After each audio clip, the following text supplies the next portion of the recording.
To another video, your host John McCagg. We're going to go over the 501c3, that this trust, right, the trust we have at Liberty Aid Academy is, of course, it's tax-free. I showed that in many videos, right? In other words, it's a 501c3 because it's a 508c1a, but people ask, well, I think you have to file or something. So we're going to clear that up once and for all, the whole filing thing today, okay? So here we are, and this is, free. Cornell Law School has free online laws. And we're going to talk about IRS code, which is a part of United States code. That's what it's called, right? United States code. U.S. code. And that's what we're talking about. And this is number 26 there. What you're looking at is the 26, part of it, right? Section 26, or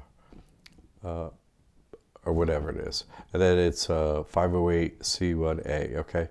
So now this is really very clear, this area, okay? But I need to go over some wording here to show you that it's not going to file either, all right? So the first thing we say is, hey, it says right here, right? New organizations must notify a secretary that they're applying for recognition of Section 501c3 status. Not tax-free, tax-exempt. They must notify, except, what does it say? Except as provided in subsection C. Okay? Except as provided in subsection C, an organization shall be not treated, right, as an organization, as a 501c3. In other words, if you don't fall into this C here, right, you're not a 501c3. You have to apply to the secretary. Okay? So what's the exception? This is C right here. Mandatory exceptions. What's A? Churches, comma, okay, that's one type. Their integrated auxiliaries, churches, right? Separately, because there's a comma. And then, so it has nothing to do with this, right? Has nothing to do with this. So separately, another group, right? And conventions. We've already gone over, that's agreement between two parties. That's what a convention is according to Black's Law. The two parties, in this case of the trust, being grantor, settlor, that's one party, and the other party is trustee.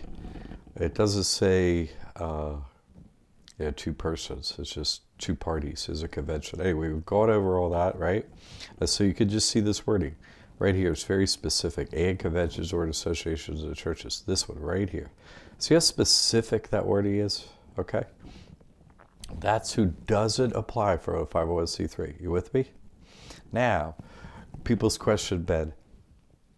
So, but don't I file? Because they have like a pop-up when you're going to go to get your EIN. And it's like, if you have income, you have to file this form. No, it says, you have to file for blah, blah, blah, for income every year. Well, income is a tax term that means something that's owed taxes on. Of course, the trust doesn't get income. Pardon me. Everything's granted into it. Anyway, the point being though, by the code, right here, you see, it doesn't file with the secretary to get the status of 501c3. All right, everyone gets that you don't file anything. It says right in the code. Now you're like, but what about filing every year, right? So we're going to go look at that next. Okay, that's why I went over this, because you see the wording again, and now we're all tuned in. This is another section. Exceptions from filing, right? Mandatory exceptions. Okay, churches are auxiliary. They're integrated auxiliaries and conventions or associations of churches. You see? That's a mandatory exception from filing. Okay? It's a mandatory exception. Just listen, mandatory exception.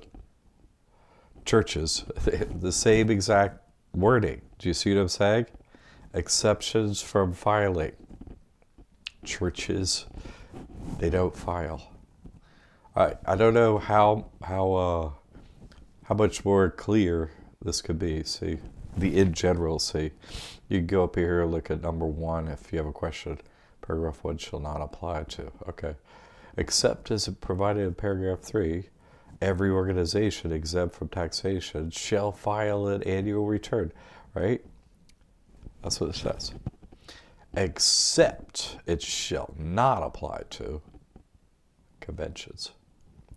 You see? Every organization, look up here with me, every organization exempt from taxation under 501, right? Under 501, shall file an annual return. Says blah, blah, all that junk, right? You'll do it, except them. You see? They hid it under here, under 501A, right? Because that's where they talk about organization type of 501c3. I mean, they're just so tricky trying to hide all this exact wording in places that it's hard to read, okay?